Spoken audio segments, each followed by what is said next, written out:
Hi, ലൂർദിനെ രാവിലെ കുളിപ്പിച്ച് റെഡിയാക്കിക്കൊണ്ടിരിക്കുകയാണ്. കാരണം ഇന്ന് അവൾക്ക് അംഗൻവാടി പോകേണ്ട ദിവസമാണ്. ഓൾറെഡി പ്രവേശനോത്സവം 25-ാം തീയതി കഴിഞ്ഞു. അന്ന് വരാൻ പറ്റിയില്ല. അപ്പം അന്ന് വരാത്ത കുട്ടികളോടൊക്കെ ടീച്ചറിന് ചെല്ലാൻ പറഞ്ഞിട്ടുണ്ട്. അപ്പോൾ ലെനമോള് രാവിലെ നല്ല ഇൻട്രസ്റ്റോടെ അവളെ കുളിപ്പിച്ച് ഒരുക്കുന്നു, ഉടുപ്പിടിക്കുന്നു, പൗഡറിടിക്കുന്നു, പൊട്ട് കുത്തുന്നു, അങ്ങനെ എല്ലാ സകലമാന കാര്യങ്ങളും അവൾ ഏറ്റെടുത്തിട്ടുണ്ട്. ഒരുങ്ങിയെല്ലാം കഴിഞ്ഞപ്പോൾ അവളോട് പ്രാർത്ഥിക്കാൻ പറഞ്ഞു. അവളിരുന്ന് പ്രാർത്ഥിച്ചു. അങ്ങനെ വാട്ടർ ബോട്ടിലൊക്കെ വേണമെന്ന് പറഞ്ഞ് വാട്ടർ ബോട്ടിലും വെള്ളമൊക്കെ ആക്കി അവളെ വിടുകയാണ്. അപ്പം ഞങ്ങളെല്ലാവരും കൂടെ ഒരുമിച്ചാണ് അവളെ കൊണ്ടാക്കുന്നത്.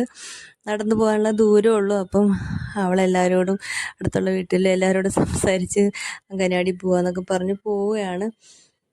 അപ്പം ബാക്കി മൂത്ത പിള്ളേരെല്ലാവരും ഈ ഒരു അംഗനവാടിയിലാണ് ആദ്യം പഠിച്ചിരുന്നത്. അപ്പം അത് അവർക്കെല്ലാം പരിചിതമായ സ്ഥലങ്ങളാണിതെല്ലാം. പിന്നെ കുറച്ച് ദൂരം ചെന്ന് കഴിഞ്ഞപ്പം ഉറുദു പറഞ്ഞു, അമ്മ എടുക്കുന്നു. അങ്ങനെ അവളെ എടുത്തുകൊണ്ട് ഇങ്ങനെ പോവുകയാണ്. അപ്പോൾ അവളോട് ഞാൻ ചോദിക്കുകയാണ്, കുഞ്ഞിന് പോകാൻ ഇഷ്ടമാണോ എന്നൊക്കെ. ഇഷ്ടമാണ്, ഹാപ്പിയാണെന്നൊക്കെ അവൾ പറയുന്നുണ്ട്. അങ്ങനെ അംഗനവാടിയിലെത്തി ഷൂ ഒക്കെ ഊരി വെച്ച് അവളെ നേരെ അങ്ങ് കയറി ചെല്ലുകയാണ്. കാരണം അവൾക്ക് പരിചയമുള്ള സ്ഥലമാണിത്. പൊടി വാങ്ങിക്കാൻ വരുന്നതൊക്കെ ഇവിടെയായിരുന്നു. അങ്ങനെ കസാരയൊക്കെ എടുത്തിട്ടിരുന്നു. പിന്നെ ടീച്ചർ വന്നു. ടീച്ചർ പൂർവ്വ വിദ്യാർത്ഥിയായ ഒരു കുട്ടിയും കൊണ്ട് ഒരു പൂവും ബലൂണൊക്കെ കൊടുത്ത് സ്വീകരിപ്പിച്ചു. അങ്ങനെ വേറെ ഒരു കുട്ടിയും കൂടെ ഉണ്ടായിരുന്നു. അപ്പം ഇവരെല്ലാവരും കസാരയിലൊക്കെ ഇരുന്ന് വർത്തമാനങ്ങളൊക്കെ പറയുകയാണ്.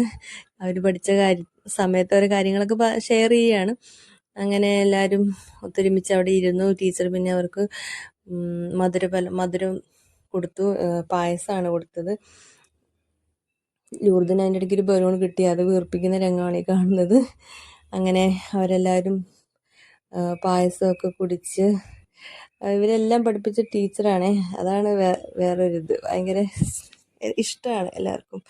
അങ്ങനെ ലൂർദ് പറയും എനിക്കും വേണം പായസം എന്ന്. അങ്ങനെ പായസം ചൂടായതുകൊണ്ട് അവരുടെ കൈ കൊടുത്തില്ല. അത് പിന്നെ ഒരു സ്പൂണൊക്കെ വെച്ച് കൊടുത്തു. അപ്പോൾ ഒരു സന്തോഷത്തോടെ അവൾ പായസം കുടിക്കുന്ന രംഗങ്ങളാണ് ഇതൊക്കെ കാണുന്നത്.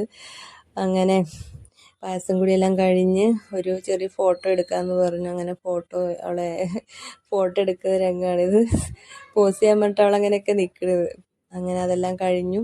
കുറച്ച് നേരത്തെ പരിപാടി ഉള്ളായിരുന്നു. അങ്ങനെ അംഗനവാടിയിലെ പ്രവേശനോത്സവമൊക്കെ കഴിഞ്ഞ് ഞങ്ങൾ തിരിച്ച് വീട്ടിലോട്ട് പോവുകയാണ്. പോകുന്ന വഴിക്ക് ലെനമോള് മുട്ടായിയൊക്കെ മേടിച്ചു കൊടുത്തു. അങ്ങനെ മുട്ടായിയൊക്കെ തിന്ന് അവളിങ്ങനെ പോവുകയാണ് തിരിച്ച് വീട്ടിലോട്ട്. ഇനി സെപ്റ്റംബർ തൊട്ട് ശരിക്കും ക്ലാസ്സിൽ പോകണം. കാരണം അപ്പോഴേ 3 വയസ്സാകുള്ളൂ.